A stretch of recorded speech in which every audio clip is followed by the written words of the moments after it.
Selamat sore Ibu, perkenalkan nama saya Marta Bali, mahasiswa pendidikan biologi kelas A semester 6. Pada kesempatan kali ini, saya akan mempresentasikan hasil kerja saya tentang pengembangan media pembelajaran. Materi yang saya ambil adalah materi SMA tentang evolusi. Pada pertemuan ini, saya mengambil dua subtopik, yaitu yang pertama evolusi teori Darwin dan yang kedua mekanisme terbentuknya spesies baru. Pada kelas 12 semester 2, kompetensi dasar yang pertama menganalisis tentang teori evolusi dan seleksi alam dengan pandangan baru mengenai pembentukan spesies baru di bumi. Yang kedua, mengevaluasi pemahaman diri tentang berbagai pandangan mengenai evolusi makhluk hidup dan menciptakan gagasan baru tentang kemungkinan-kemungkinan teori evolusi berdasarkan pemahaman yang dimiliki. Adapun tujuan yang harus dicapai, yaitu yang pertama, menjelaskan teori evolusi Darwin, yang kedua, mengetahui mekanisme terbentuknya spesies baru. Nah, metode yang saya gunakan dalam pembelajaran ini yaitu metode diskusi dan ceramah, dan model yang saya gunakan dalam pembelajaran ini yaitu model discovery learning. Media pembelajaran merupakan sarana komunikasi untuk menyampaikan materi pembelajaran. Nah, media awal yang saya gunakan adalah media visual berupa carta. Ini adalah media awal saya, yaitu media carta. Media carta adalah suatu bentuk visual yang hanya dapat dilihat namun tidak memiliki unsur suara atau audio. Dalam hal ini termasuk gambar, sketsa, diagram, dan grafis. Media carta ini termasuk alat peraga visual berupa dua dimensi yang dimana lebih menekankan pada panca indera siswa. Manfaat dan kelebihan dari media carta dalam pembelajaran adalah yang pertama, materi pembelajaran yang disampaikan dengan media carta dapat memperdekat pengetahuan siswa pada fakta. Yang kedua, memperlancar proses tercapainya tujuan pembelajaran secara maksimal. Yang ketiga, memperkuat ingatan siswa dan memperjelas pemahaman siswa yang masih kabur. Namun, di samping kelebihan dari media carta ini juga, ada pun kekurangan dari media carta ini, yaitu yang pertama, gambar yang ada pada media carta hanya menekankan pada indera mata.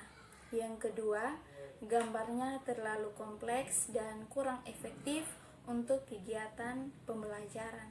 Yang ketiga, ukurannya sangat terbatas untuk kelompok yang besar. Nah, dari kekurangan inilah saya mengembangkan media carta menjadi media visual game roda putar, di mana kita sudah masuk pada kurikulum 2013.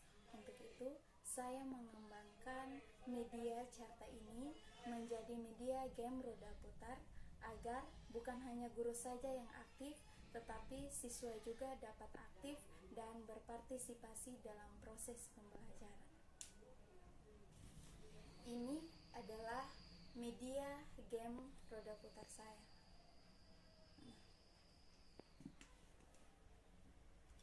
Media game roda putar ini merupakan media pembelajaran berbentuk bundar dan bisa diputar, yang di dalamnya terdapat teks tentang materi yang dipelajari serta dengan pertanyaan untuk melatih dan mengukur pemahaman siswa terhadap materi. Nah, media game roda putar ini dapat diproduksi dengan mudah serta tergolong sederhana dalam penggunaan dan pemanfaatannya karena tanpa harus menggunakan keahlian khusus. Media game roda putar ini juga terbuat dari kardus bekas, kertas karton, stik es krim, jarum pentul, dan lem. Nah, seperti yang telah saya jelaskan sebelumnya tentang kekurangan dari media carta, maka saya mengembangkan media carta menjadi media game visual atau menjadi media game roda putar ini.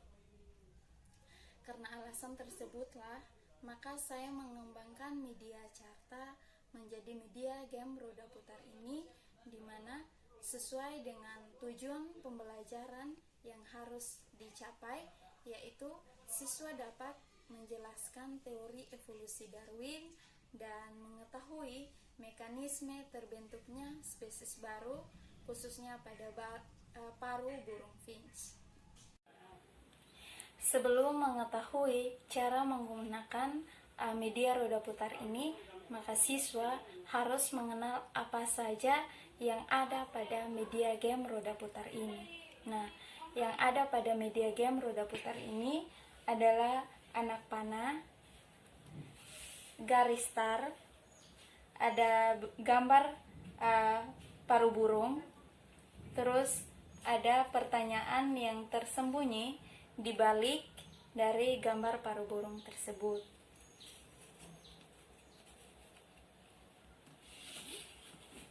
Nah, sebelum siswa diberikan kesempatan untuk maju ke depan dan bermain, maka saya terlebih dahulu akan memberikan contoh bagaimana menggunakan dan atau cara bermainnya.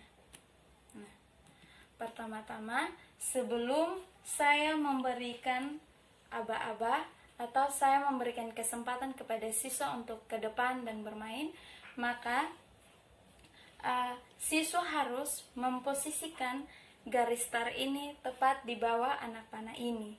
Dan ketika saya memberikan aba-aba, maka siswa mulai memutar bundaran yang ada pada media ini.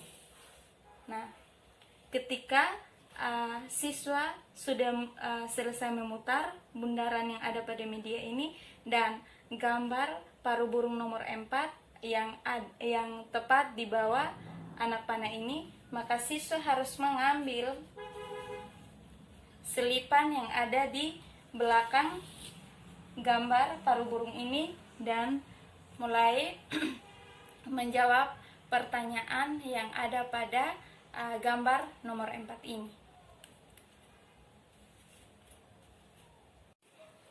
Nah, media game roda putar ini akan lebih efektif dalam menarik perhatian, minat, motivasi belajar, serta merangsang siswa untuk belajar dan fokus dalam proses pembelajaran yang sedang berlangsung, dan tidak hanya melibatkan mental tetapi juga melibatkan fisik dari siswa untuk aktif dan berpartisipasi dalam proses pembelajaran.